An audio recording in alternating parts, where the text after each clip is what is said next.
starting. They'll just fill in as they come in. If you like. Oh, okay. Great. Let's reward these guys for being on time. Yay. Okay. So hi, I'm Catherine Chandler, and I'm the new curator here at the Bridwell. I just moved here a week ago from Philadelphia, Pennsylvania, so everything is entirely new to me here. So you'll have to forgive me as I stumble about a bit.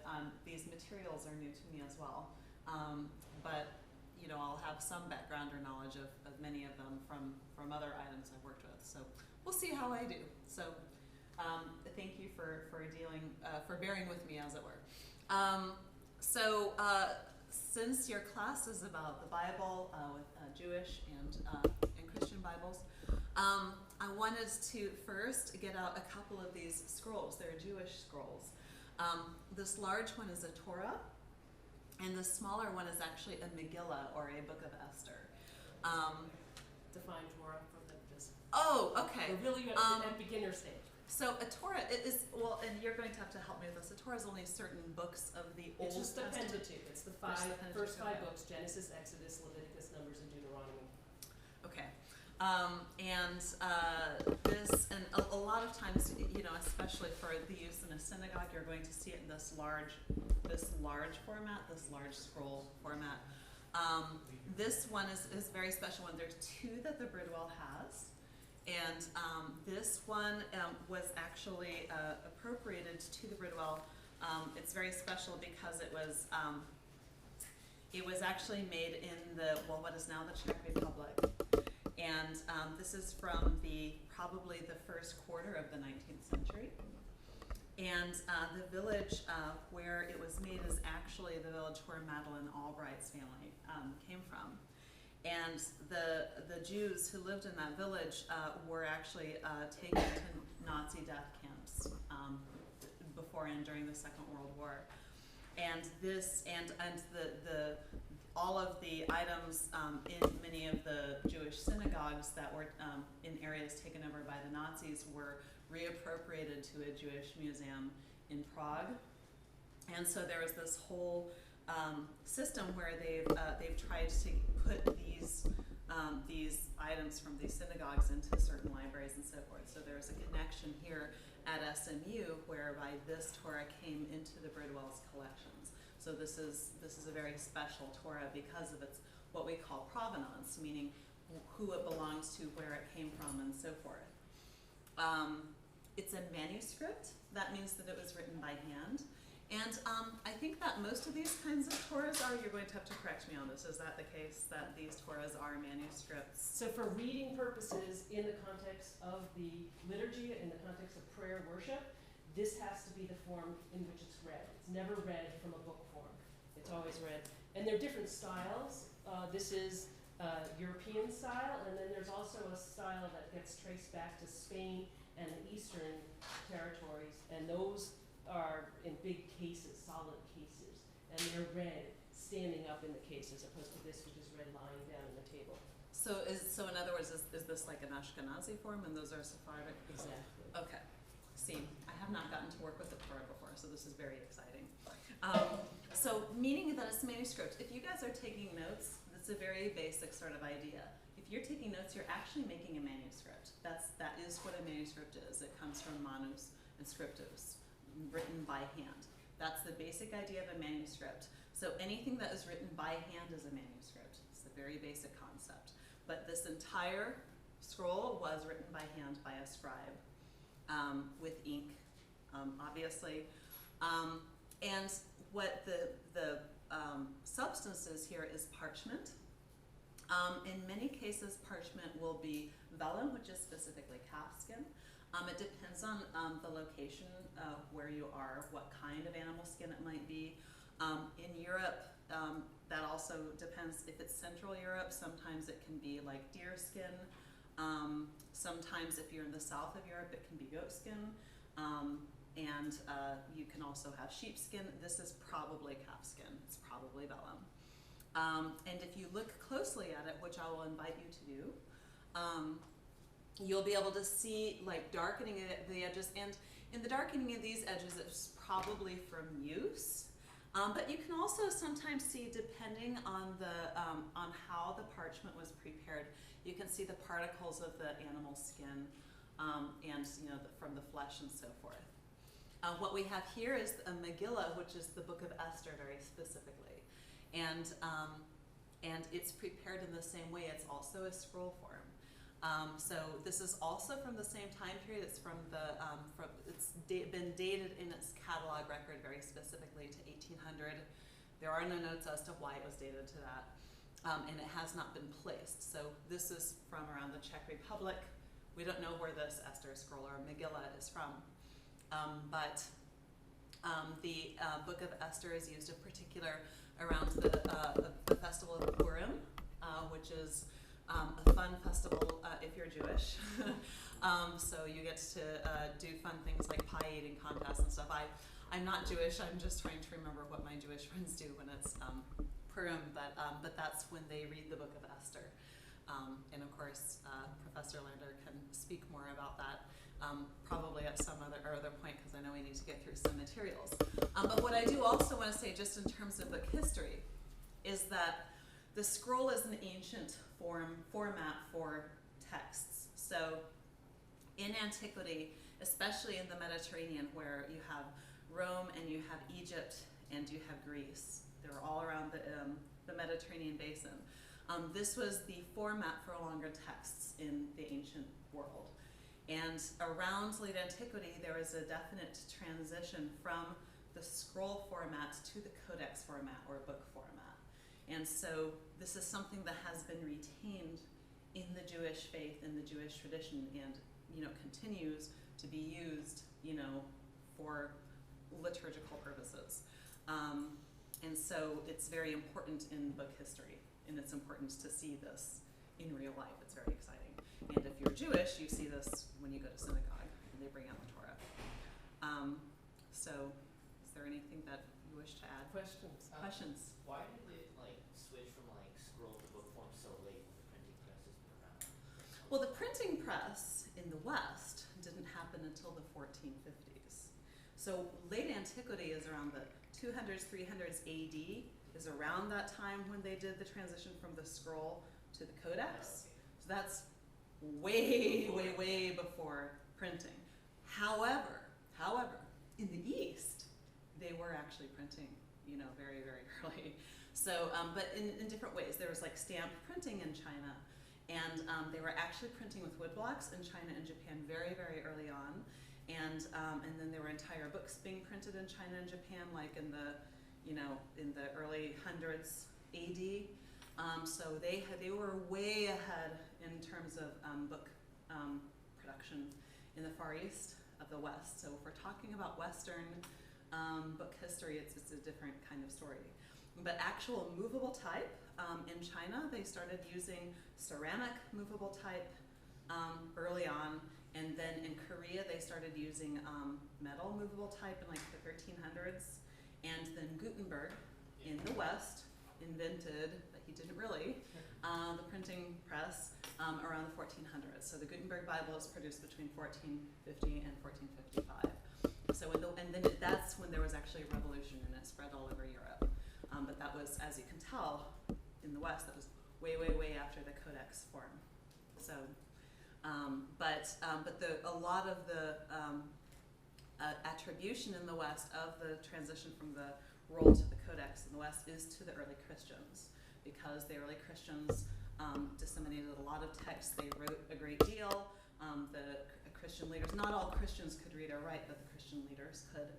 And if you think about using a roll and trying to use it for reference, and looking something up and then having to roll it back up again, a codex or book form lends itself much better to that. And the Romans had developed codices. They had these wax tablets that they hinged together with these straps, but they weren't used nearly as much as this kind of roll, which, by the way, they used with papyrus mostly. But then around the 200s, 300s AD, you started to see more and more of this codex format, first with papyrus pages and more with the parchment, because as the Roman Empire started, as the Western culture started to spread more into Europe, they had more parchment to work with, or animal skin rather than papyrus. That's a whole other story. They got their papyrus from Egypt. There was a collapse of the Roman roads and, you know, the Roman Empire. And anyway, I'm not going to go into that, but yeah. So there you have it. Any other questions before we come and look at this close up? Yes. Do the animals have to be killed in like a specific way because it's for the holy text, or? Well, I don't know about the Jewish ones, do they? Yeah, and there's Okay. only kosher animals are the only things that are allowed to be used for this parchment. The curing process is a long one. Actually, DNA testing can also tell us the provenance where a particular manuscript comes from, because it's obviously goes back to an animal. Yes, yes. And with Christian texts, no. In fact, the institution I just came from, I was involved in actually sending the tests of our 13th century French Bibles to a place in England to have them tested for what kind of animals they were. So that was fun. So do you guys want to come up? Okay, great, come on up. We do ask that you not touch the items in this class, but I do strenuously invite you to please come on your own and come into the reading room and, you know, and look at materials on your own, and then you can touch things as much as you like. And I'm happy to show you how to use special collections and so forth. But in a class context, we just kind of ask that only the curators and the instructors touch the items.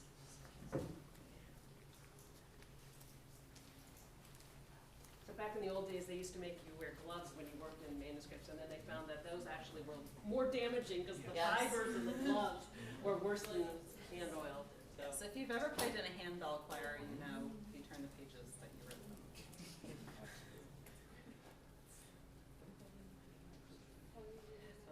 There's a whole list.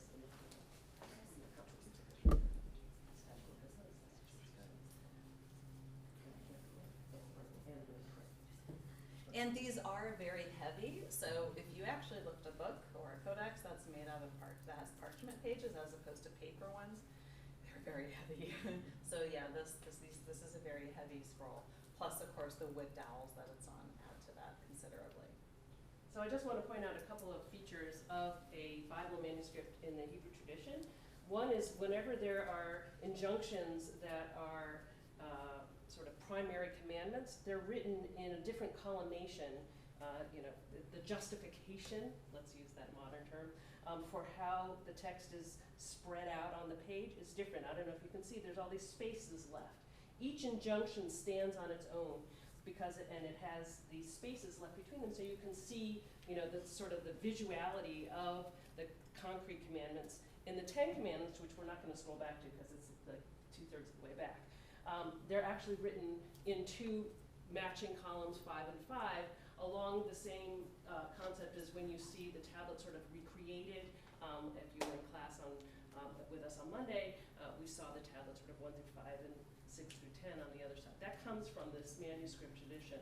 Likewise, there are other certain prominent texts like the Song of Moses, the Song of the Sea, just after the Israelites crossed the Red Sea, as Moses is taking them out of Egypt from slavery, where that is also set off from the page and columnated in a poetry form.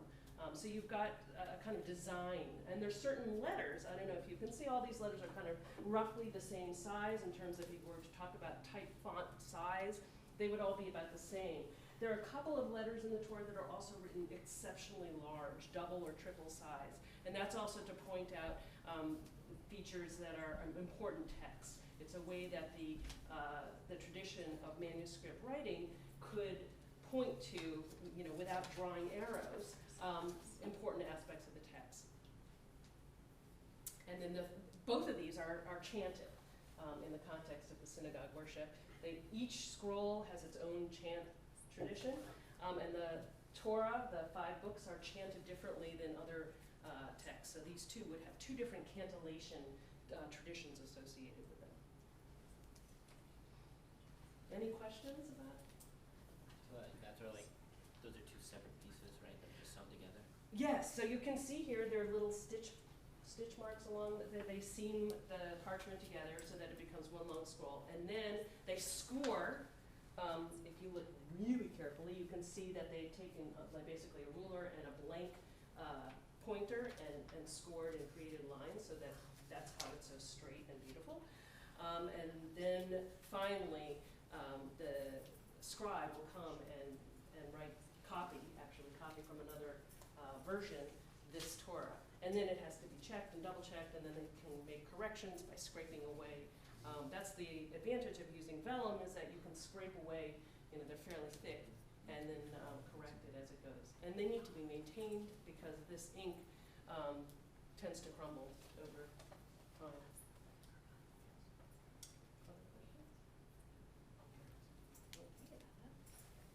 All right, we can go back to our seats again. Okay. And if you haven't gotten close, circle around and come and see. Here's your last chance for the day.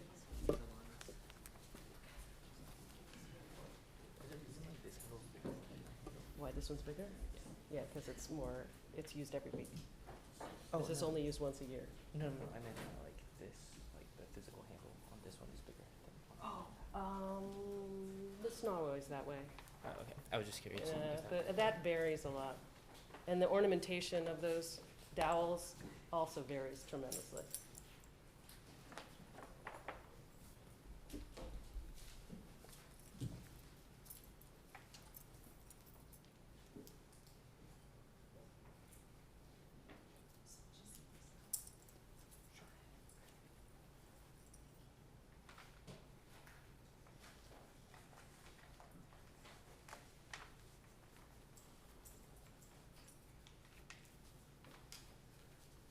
So the next, I think that maybe I could show the Rabbinic Great. Bible next. Okay, since we're just looking at Hebrew things here. So these, we do I think,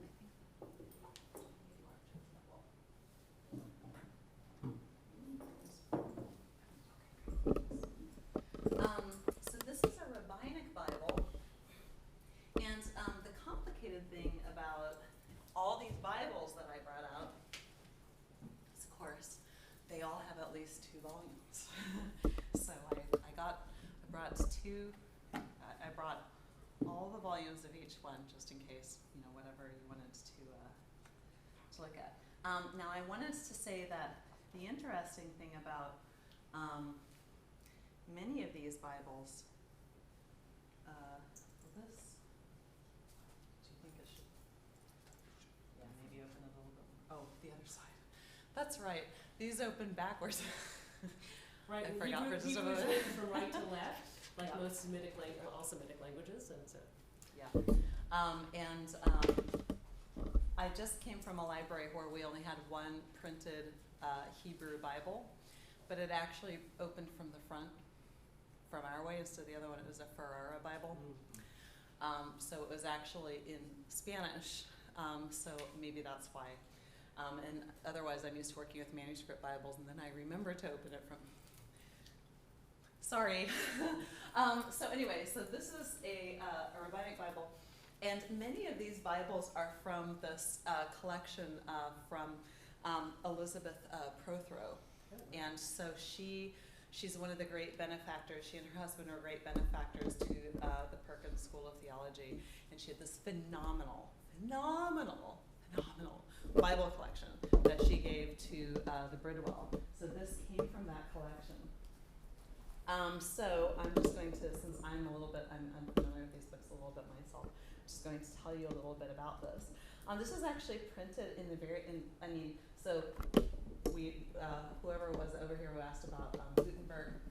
So Gutenberg printed the Gutenberg Bible between 1450 and 1455. Anything from the Gutenberg Bible through and inclusive of the year 1500 is called an incunabulum or incunable. So those are all called incunabula, books printed in that 50-year period in the West. But even the things that were printed in the 1500s after that are still considered very early printing. So this is a pretty old book. These were printed in between 1546 and 1548. And they were printed in Venice by a guy named Daniel Bomberg. But in any case, this is called the Mikrayot Gedalot, or the Rabbinic Bible, and it wasn't even printed or put into print. They were only in manuscript until 1516. And it contains the Hebrew scriptures and the traditional commentaries called the Targumim. Am I pronouncing that correctly? Absolutely. Okay. These are paraphrastic translations into Aramaic from the original Hebrew text that, for some reason, the tradition, even though Aramaic was no longer the spoken language, originally these were translations to enable people to understand the text because they spoke Aramaic. That was the vernacular. And then that tradition of keeping hold of that original vernacular translation was propagated even though people started speaking Spanish and Italian and lots of other languages, because it was thought to preserve commentary. Paraphrastic means that you don't just translate word for word, but you also include traditions that are associated with those passages. So they become preservers of interpretations, and so that's why they're preserved. Right, and so this, well, it's also very interesting because many of these very early printers, including these printers in the so-called incanabula period, many of these printers were Jewish and were printing for Jewish communities, and they were living in places like Portugal until the Jews were expelled from Portugal, and many of them actually went to Italy from Portugal and to places like that. So this probably falls into that tradition. So this is an edition of that rabbinic Bible. So and it has this lovely frontispiece with this architecture in it and everything. So yeah, so there's actually 2 volumes of it, but I think this is the first volume, and yeah, you should Yeah, why don't come you up and look at it. the illustration. So you'll notice, come on up. There are 2 types of illustrations. This is an architectural framing of the text. That's not meant to illustrate what the text is about. It just frames the text. And then you have illustrated text where they actually are trying to picture what the text is describing. This is not that. This is just a way of ornamenting the opening of the text. It has nothing to do with the content of the text. And as you're looking at these printed books, you look at it, look more closely, actually go and look at it. You need to understand that every single one of those characters that you see, that are like letters, that are Hebrew characters, every single one of those is actually carved by the printer. He made those, he carved them into a punch, and then they had to be physically laid out and then printed, okay? That is how printing worked until like the 1980s. It's very, very labor intensive. You have to appreciate every single book you look at printed before 1980 from now on. You'll notice that the way that the layout on the pages is really different than how we lay out book pages, Yes. right? What do you notice that's different about the layout on the page? All the like white space. Yeah, there's all these white spaces. And come closer so you can actually see the writing. Don't worry about you reading on it. What do those white spaces mark off, do you think? Paragraphs, the breaks in the pages. Okay, some of them are paragraphs when they're up in one, but don't they look like blocks of text? Right? You can see that that's one square, that's another, or a rectangle, that's another, and that's another. Each of those blocks of text represents a different, either the text itself, which is here, the Targum, which is that Aramaic translation, which is here, and all of this around the border is the commentary that developed. A Mikra Gedalot has traditionally assigned 4 principal medieval commentators, and so when they print the text, the text on which they're commenting from the Bible is in the middle, but everything else around it are the traditions that have accumulated for centuries subsequent to the canonization or the standardization of the biblical text. So that's what that is what distinguishes a rabbinic Bible, is that it has all of the rabbis' commentaries, not all, it has those rabbis' commentaries around the perimeter, and it became a format for then subsequently how the Talmud, which are traditions that are later than the Bible, those rabbinic traditions are printed exactly the same way. So this is a model for how Jewish tradition is printed. And even today, when you go to buy a regular printed text, not an incunabula, but a regular printed text, it's printed like this. And they don't have to hand do. Everything's computerized now, but they still maintain this formatting. Yeah, So cool. because traditions die really hard in printing. Yeah, it's fascinating. Do they still do that with the like, I mean, or do people still buy like the canonical church, you know, the canon law? People do, but it's But it's not in that format? not anymore. Okay. No. It's like on the bottom of the page, like when you buy like a Norton. Yeah, literary like thing. the top. Well, Okay. critical editions, yeah. So this is actually a form of a critical edition in Yeah. some regards. You know, where you have a text and you have people discussing what the text means. That's a critical edition. And in modern scholarly context, what we often put in is not just commentary, but also different manuscript traditions. So if one manuscript says this word or spells this word a certain way and another says it that way, you have to look at the bottom, you have to look like the footnotes, you know, this bottom stuff to find out what the differences in manuscripts are. So this is a little bit of an early precursor to that. Are there any questions about the Rabbinic Bible or its tradition? Great, we can move on. Is it one of the like squares? That's the Aramaic translation. Yeah, the one on the left, and you'll notice, I don't know if that's a difference. Yeah. Difference Two, from this. actually. So that's the text itself, that's the targum, and then these are the commentaries. And the way that this is written stands apart. Were these like two different translations? Those are also, that's the Rashi. That's probably another targum, yeah, that's another targum. I guess that's like part of this stuff. So there's a couple of targums, not just one.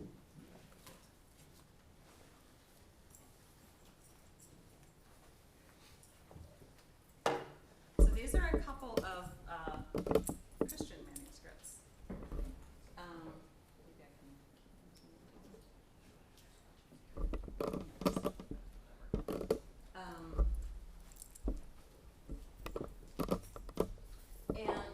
So one is much earlier than the other, but they're both manuscripts, like we were just talking about.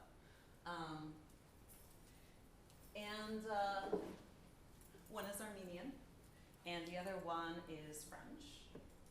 So the French one is a medieval manuscript. The Bridwell has about, 26 medieval manuscripts. And a lot of other manuscripts beyond that. In fact, Tim is the archivist here. So there's a lot of manuscripts in the archival material. Like I said, you know, when you're writing notes, you're making a manuscript.